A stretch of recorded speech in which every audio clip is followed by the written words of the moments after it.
اگه توی حرکات پوش مخصوصا دیپ مشکل داری، احتمالا مشکل از عضله‌هات نیست و تنفستو داری اشتباه انجام میدی.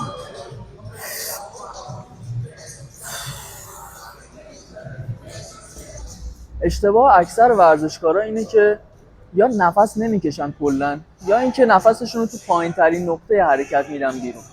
این کار باعث میشه که قدرت زیادی رو از دست بدین و حرکت رو نتونین به درستی اجرا بکنید.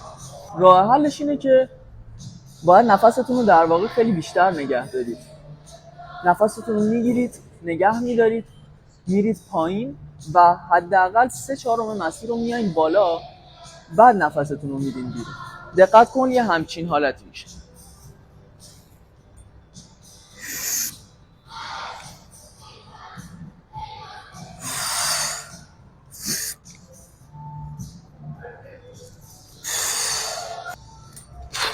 اوکی.